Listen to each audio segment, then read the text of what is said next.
इंदिरा गुस्से में लाल हो अधिकारियों से कहती हैं, मैं गिरफ्तारी से नहीं डरती। ठीक है, लाइए हथकड़ी, बांधिए हाथों को और चलिए। एक हाथी जिसने हिंदुस्तान के बड़े बड़े सियासतदारों के माथे पर बल ला दिए, एक हाथी जिसने देखते ही देखते इस देश की सियासत का चित्र पलट के रख दिया। यानी पटकथा का एक हिस्सा तो संजय के जहन में भी लिखा जा रहा था और उस पटकथा का अंतिम परिणाम अभी नहीं आया था। यह लोकसभा चुनावों पर बनी हमारी खास सीरीज जनादेश का 7वां सत्र है, जहां हम बात करेंगे 1980 के लोकसभा चुनावों की। आइए जरा कैलेंडर पर नजर फरमाइए। तारीख दर्ज है 26 मार्च और बरस है 1977, जब दिल्ली के भीतर आजाद हिंदुस्तान के इतिहास की पहली गैर कांग्रेसी सरकार अपनी शपथ ले रही थी।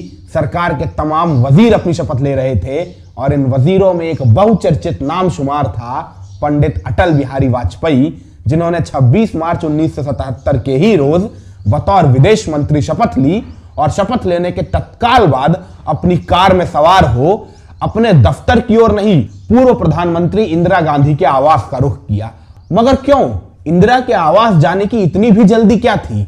दरअसल उस दौर में जनता पार्टी की सरकार के गठन के तत्काल बाद से ही देश भर में ऐसा माहौल बनाया जा रहा था कि अब इंदिरा के सर से छत छीन ली जाएगी, इंदिरा को सड़क पर बिठा दिया जाएगा, इंदिरा से बदला लिया जाएगा आपातकाल की एक एक ज्यादती का, जिसे ध्यान में रखते हुए इंदिरा को ढांढस बंधाने के लिए वाजपेयी ने इंदिरा के आवास का रुख किया था। वहां इंदिरा को वाजपेयी ने समझाया कि आपके साथ कोई बदले की कार्रवाई नहीं की जाएगी।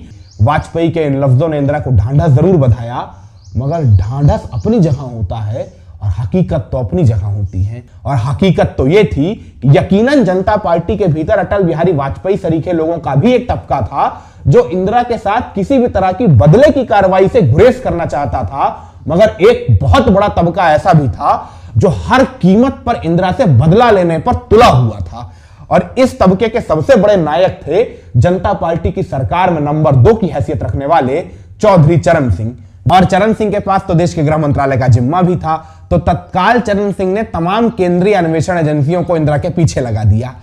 मगर इंदिरा के खिलाफ कोई ऐसा ठोस साक्ष्य नहीं मिला जिस साक्ष्य के बूते इंदिरा को गिरफ्तार किया जा सके। मगर चरण सिंह चाहते तो थे हर कीमत पर इंदिरा को जेल भेजना, तो चरण सिंह ने तय किया कि कोई बात नहीं, साक्ष्य मिले या ना मिले, कम से कम एक रात तो इंदिरा को वो काल कोठरी में बितवा के ही रहेंगे। और इसके लिए चरण सिंह ने एक खास ऑपरेशन की शुरुआत की, जिसके तहत तय किया गया कि 1 अक्टूबर 1977 के रोज इंदिरा को गिरफ्तार कर लिया जाएगा। अदालत में पेश होने तलक के बीच का कालखंड तो इंदिरा काल कोठरी में बिता ही लेंगी। मगर तभी चरण सिंह की पत्नी उनके दफ्तर में आ पहुंचती हैं और कहती हैं, मुझे पता चला है आपके 1 अक्टूबर के प्लान के बारे में, मगर 1 अक्टूबर को शुभ मुहूर्त नहीं है आपके लिए, आपकी योजनाओं के सफल होने का योग नहीं बन रहा है आपकी कुंडली में। और चरण सिंह को कुंडली ज्योतिष पे बड़ा यकीन था, जिसके बाद इस कार्यक्रम को 3 अक्टूबर के लिए पोस्टपोन कर दिया गया। मगर इसी बीच चरण सिंह ने एक खास योजना भी बना ली। चरण सिंह ने अपने अधिकारियों को निर्देश जारी किया, किसी भी कीमत पर इंदिरा को 3 अक्टूबर को सुबह या दोपहर में गिरफ्तार मत करना, क्योंकि अगर ऐसा हुआ तो शाम तलक अदालत में पेश होने का समय मिल जाएगा, जिसके चलते क्या पता इंदिरा को शाम होते होते जमानत मिल जाए। इसीलिए इंदिरा को शाम के वक्त गिरफ्तार करना, अदालत बंद होने के बाद, जिसके चलते अदालत में पेश होने के लिए भी इंदिरा को कम से कम एक रात तो काल कोठरी में गुजारनी ही पड़े। चरण सिंह का आदेश मिल चुका था, जिसके तहत 3 अक्टूबर 1977 की शाम 5 बजे सीबीआई के अधिकारी इंदिरा के आवास पहुंचते हैं, इंदिरा को गिरफ्तारी का वारंट दिखाते हैं। इंदिरा गुस्से में लाल हो अधिकारियों से कहती हैं, मैं गिरफ्तारी से नहीं डरती। ठीक है, लाइए हथकड़ी, बांधिए हाथों को और चलिए। इंदिरा अधिकारियों की गाड़ी में बैठती हैं, जिसके बाद अधिकारी अपनी कार से इंदिरा को सीबीआई के दफ्तर की ओर लेकर आगे बढ़ते हैं कि तभी हरियाणा बॉर्डर पर पड़ने वाली एक रेलवे क्रॉसिंग बंद नजर आती है। लंबा जाम लगा हुआ था। इंदिरा काफी देर से गाड़ी में बैठी हुई थी। अचानक इंदिरा ने कहा, मेरा दम घुट रहा है, जरा कुछ देर बाहर खुली हवा में सांस तो लेने दोगे। अब अधिकारी इंदिरा के इस अनुग्रह पे कुछ कह भी नहीं सकते थे। अधिकारियों ने कहा, ठीक है, बाहर निकल जाइए। इंदिरा दोनों हाथों में हथकड़ी बांधे हुए बिखरी साड़ी के साथ कार के नीचे उतरती हैं। बगल में सड़क के किनारे एक नहरी का पुल था और जाके उसी नहरी के छोटे से पुल पे इंदिरा बैठ जाती हैं, सर पे हाथ रखे हुए, कुछ इस तरह। यकीनन चरण सिंह ने इंदिरा से बदला लेने के लिए ही इंदिरा को गिरफ्तार करवाया था, मगर शायद उन्हें भी नहीं इल्हाम था कि जिसे वो इंदिरा गांधी को पहुंचाया गया सबसे बड़ा नुकसान समझ रहे हैं, असल में उसी नुकसान ने इंदिरा के सबसे बड़े नुकसान की भरपाई करनी शुरू कर दी थी। बिखरी साड़ी में, हाथों में हथकड़ी बांधे, पुलिया पर उदास बैठी इंदिरा की तस्वीर ने हिंदुस्तानी जनता के मानस में इंदिरा के लिए भरे हुए गुस्से को सबसे पहली चोट पहुंचाई थी। हिंदुस्तान की जनता के जहन में मानो इस तस्वीर को देखकर एक भाव उमड़ा था कि बेचारी के साथ बड़ा बुरा हो रहा है, अपने कर्मों की सजा भोग रही है। और सोने पे सुहागा ये कि 4 अक्टूबर के रोज अदालत ने इंदिरा को बगैर साक्ष्य के गिरफ्तार करने को लेकर सीबीआई को फटकारा भी और इंदिरा को जमानत भी दे दी। तो 5 अक्टूबर के रोज अखबार में यह भी खबर छप गई, बिना सबूत के कर लिया गया था इंदिरा को गिरफ्तार। तो लोगों के जहन में यह बात भी घूमने लगी कि बेचारी के साथ बदला लिया जा रहा है। इससे गुस्सा और कम हुआ और इंदिरा को लेकर सहानुभूति और बढ़ी। मगर यह सब तो हिंदुस्तान की जनता के मानस में चल रहा था, इंदिरा को तो इस बाबत कुछ भी इल्हाम नहीं था। इंदिरा तो ऐसे डर के साए में जी रही थी उस दौर में कि ना जाने उनके साथ और उनके बेटे के साथ कब क्या किस तरह हो जाए, कि इंदिरा ने अपने घर से निकलना बंद कर दिया था। इंदिरा की सबसे पक्की सहेली पुपुल जयकर अपनी किताब में दर्ज करती हैं कि उस दौर में इंदिरा किसी सामान्य डर से नहीं गुजर रही थी, इंदिरा को डर के दौरे पड़ रहे थे, हिस्टीठिया नाम की बीमारी के दौरे पड़ रहे थे। इतनी डरी सहमी रहती थी इंदिरा कि इंदिरा ने तय कर लिया था कि वो देश ही छोड़ के चली जाएंगी। ना इंदिरा के पास उनका घर बचा था, ना ताकत बची थी, ले दे के उनकी पार्टी के भीतर उनका संगठन ही बचा था। मगर कैलेंडर के पन्नों की 2 और करवटों के साथ दिसंबर आते आते इंदिरा की खुद की कांग्रेस पार्टी के अध्यक्ष वाईबी चौहान ने इंदिरा को कांग्रेस पार्टी से बाहर निकाल दिया, उनकी खुद की पार्टी से बाहर निकाल दिया। ये खबरें भी अखबार में छपी। तो दिसंबर आते आते इंदिरा की तस्वीर देश के भीतर ऐसी बनने लगी थी कि इसके साथ खूब बदले की कार्रवाई की जा रही है, खूब बदला लिया जा रहा है, बेचारी बड़ी परेशान है, सहानुभूति बढ़ती जा रही थी और आपातकाल का गुस्सा लगातार ठंडा होता जा रहा था। मगर इंदिरा को तो इस बाबत कोई खबर नहीं थी, इंदिरा पर तो मानो मुसीबतों का पहाड़ टूटा पड़ा था। और सबसे बड़ी बात, इंदिरा रह दिल्ली में रही थी और दिल्ली इस देश में अफवाहों का सबसे बड़ा गर्भस्थल है। 15 दिसंबर आते आते इसी गर्भस्थल में एक और अफवाह ने बड़ी तेजी से जोर पकड़ा। अफवाह यह थी कि चूंकि संजय गांधी ने आपातकाल के दौरान नसबंदी कार्यक्रम के तहत बड़ी ज्यादतियां की हैं, तो अब जनता पार्टी की सरकार संजय को भरे चौराहे पे टांग के सार्वजनिक रूप से उनका वेसेक्टॉमी ऑपरेशन करवाएगी। इस दृश्य की कल्पना मात्र से इंदिरा इतनी भयभीत हो चुकी थी कि इंदिरा को तेजी से डर के दौरे आने लगे। और ये तमाम खबरें जब अखबारों में छपी कि इंदिरा किस कदर खौफ के साए में जिंदगी गुजार रही हैं, तो जेपी का दिल पसीज गया।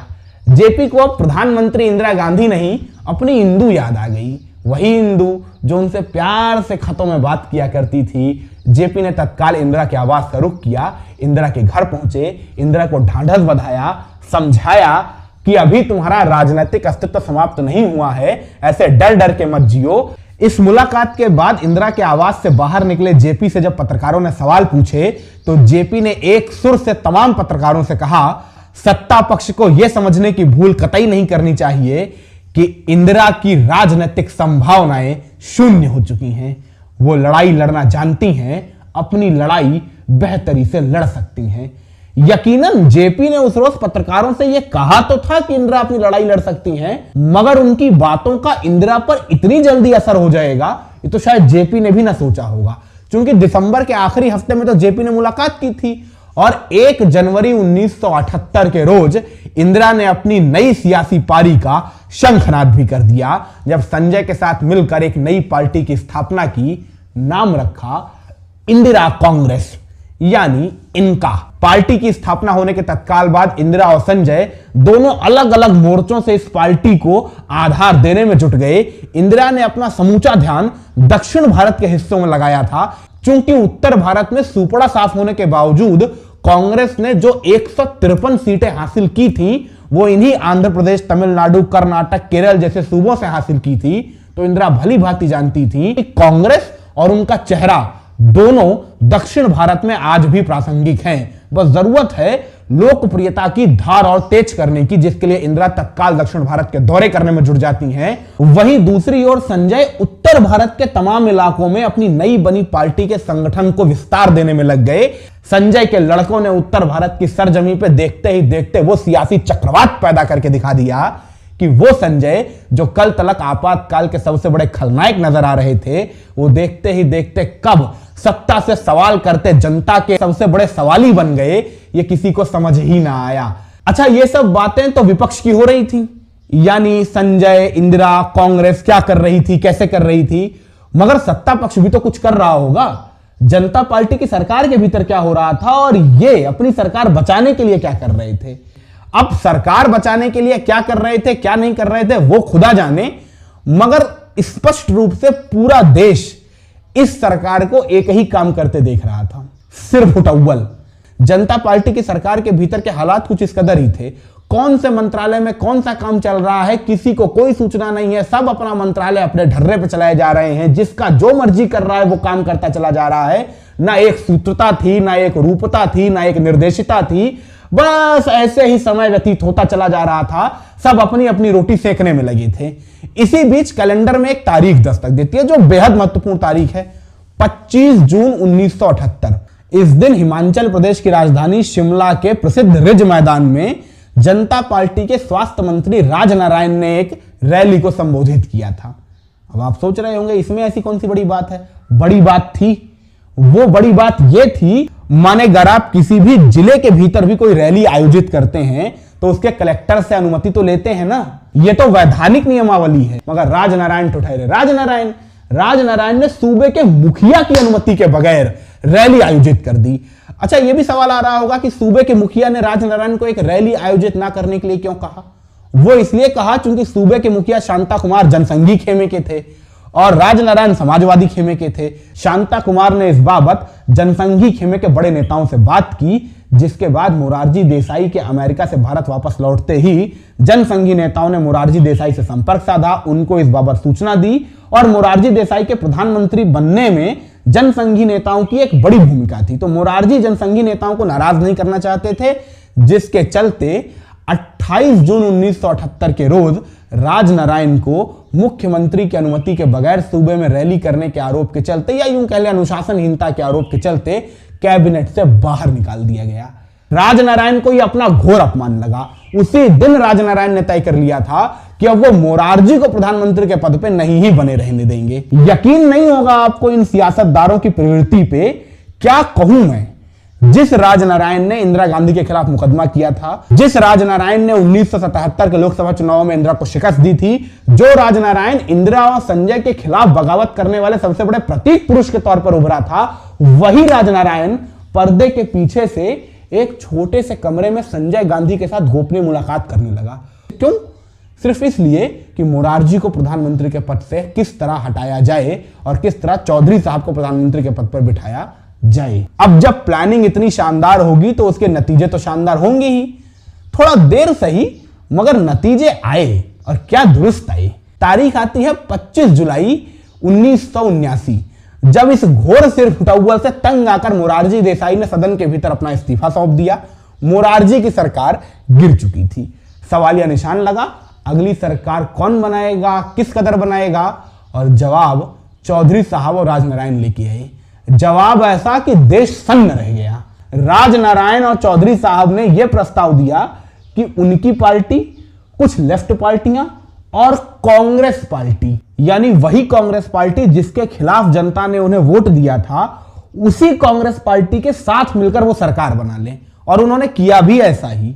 28 जुलाई आते आते सदन के भीतर चौधरी साहब का समाजवादी खेमा, लेफ्ट पार्टियां और कांग्रेस पार्टी ने आपस में मिलकर सरकार बनाने का दावा प्रस्तुत कर दिया। महामहिम नीलम संजीव रेड्डी ने सदन के पटल पर बहुमत साबित करने की अंतिम तारीख 20 अगस्त रखी। कहा कि 20 अगस्त तक सदन के पटल पर आप सभी लोग बहुमत साबित कर दीजिए, सरकार नियमित तरीके से आगे बढ़ जाएगी। तो इस तरह बीते 1 बरस से पर्दे के पीछे लिखी जा रही पटकथा अब प्रहसन के तौर पर देश के सियासी फलक पर साफ तौर से नजर आने लगी थी। मगर क्या वाकई ये वही प्रहसन था जिसकी पटकथा पर्दे के पीछे लिखी जा रही थी? अगर चौधरी साहब और राजनारायण के जहन में लिखी जा रही पटकथा के अनुसार देखेंगे तो बिल्कुल यही परिणाम था। मगर बंद कमरे के भीतर जिन मुलाकातों के दौरान यह पटकथा लिखी जा रही थी, वो मुलाकात अकेले चौधरी साहब और राजनारायण तो कर नहीं रहे थे। उस मुलाकात में तो संजय गांधी भी शुमार थे। यानी पटकथा का एक हिस्सा तो संजय के जहन में भी लिखा जा रहा था और उस पटकथा का अंतिम परिणाम अभी नहीं आया था। उस पटकथा का अंतिम परिणाम तो संजय ही जानते थे और वो जल्द ही देश के सामने भी आने वाला था। मगर वो सामने आता इससे पहले ही देश के भीतर एक हाथी आ गया, जिसने देखते ही देखते हिंदुस्तान की सियासी बिसात की धुरी पलट के रख दी। एक हाथी जिसने हिंदुस्तान के बड़े बड़े सियासतदारों के माथे पर बल ला दिए। एक हाथी जिसने देखते ही देखते इस देश की सियासत का चित्र पलट के रख दिया। ऐसा क्या खास था इस हाथी में और कहां का था यह हाथी, बताएंगे आपको। मगर उसके पहले यह तो जान लीजिए कि 13 अगस्त के रोज यह हाथी हिंदुस्तान के सामने आया कैसे। तो इसे सामने लाने वाली थी पूर्व प्रधानमंत्री इंदिरा गांधी, जो 13 अगस्त के रोज दिल्ली से हवाई जहाज से उड़ान भर के पाटलिपुत्र की धरती पर उतरी थी। क्यों उतरी थी? उतरी इसलिए थी क्योंकि इसी पाटलिपुत्र से 70 किलोमीटर दूर बेलछी नाम के गांव में एक भीषण नरसंहार हुआ था और बेलछी हत्याकांड के पीड़ितों से मिलने ही इंदिरा गांधी उस रोज पाटलिपुत्र के हवाई अड्डे पर खड़ी हुई थी कि अचानक बारिश शुरू हो गई। मौसम बेहद खराब था।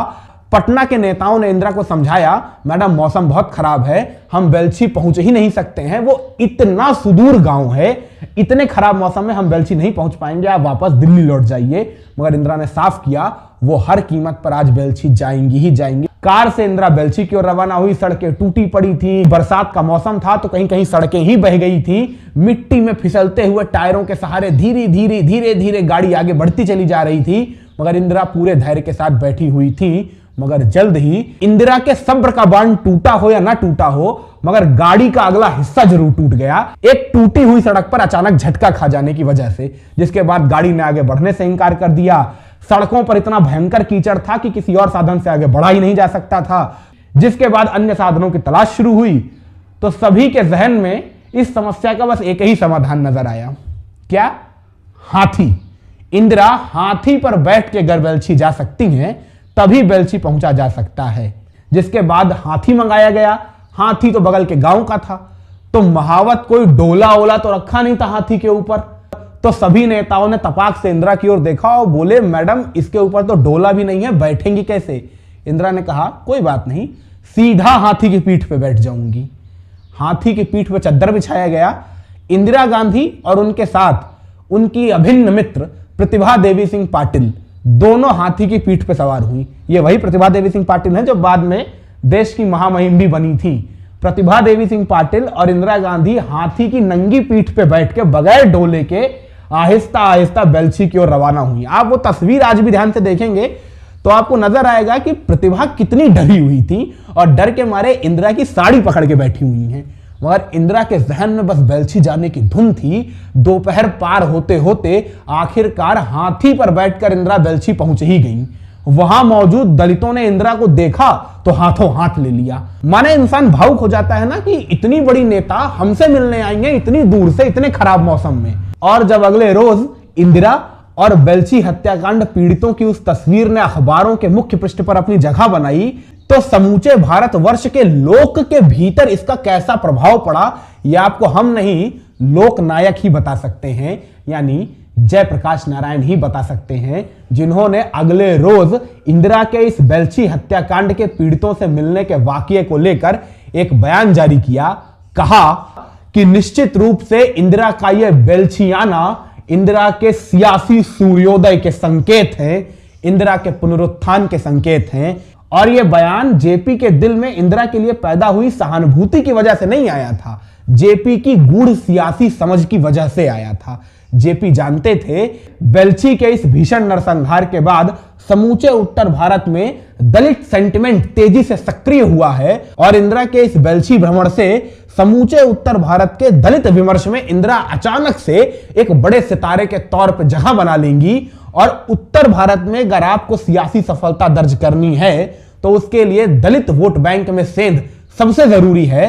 और इंदिरा ने इस एक दांव से समूचे उत्तर भारत के दलित विमर्श में अपने आप को पुनर्स्थापित कर दिया था। मगर जब तक इन दावों की पुष्टि होती तब तक तो पुष्टि करने का समय आ गया था चरण सिंह को बहुमत, यानी वो सरकार आगे चला भी पाएंगे या नहीं, इसका जवाब देने के लिए 20 अगस्त तक का ही समय नीलम संजीव रेड्डी के द्वारा दिया गया था और 19 अगस्त आने को था, मगर अब तक चरण सिंह बहुमत साबित नहीं कर पाए थे। और आखिरकार 19 अगस्त के रोज यानी बहुमत साबित करने की अंतिम तारीख के पहले वो अनहोनी घट ही गई, जिसके ना होने की दुआएं तमाम समाजवादी खेमे के नेता दिन रात करते नजर आ रहे थे। यानी 19 अगस्त 1979 के रोज कांग्रेस ने चरण सिंह की सरकार से अपना समर्थन वापस ले लिया। चरण सिंह की सरकार औंधे मुंह गिर गई। अब कांग्रेस ने ऐसा क्यों किया कि 28 जुलाई को समर्थन दिया और 19 अगस्त को वापस ले लिया? इसके पीछे दो अलग अलग कहानियां चलती हैं। एक कहानी चरण सिंह की है, एक कहानी संजय गांधी की। चरण सिंह की कहानी में तो चरण सिंह ऐसा बताते हैं कि सरकार बनने के बाद कांग्रेस पार्टी के नेताओं के द्वारा चरण सिंह को ब्लैकमेल किया जा रहा था, उन पर दबाव बनाया जा रहा था कि अगर 20 अगस्त तक बहुमत साबित करना है, हमारा साथ लेना है, तो संजय गांधी के खिलाफ दर्ज किए हुए तमाम मुकदमों को वापस ले लीजिए। बतौर चरण सिंह जब उन्होंने इन मामलों में संजय को रियायत देने से इंकार कर दिया तो बदले की कार्रवाई के तहत कांग्रेस ने अपना समर्थन वापस ले लिया।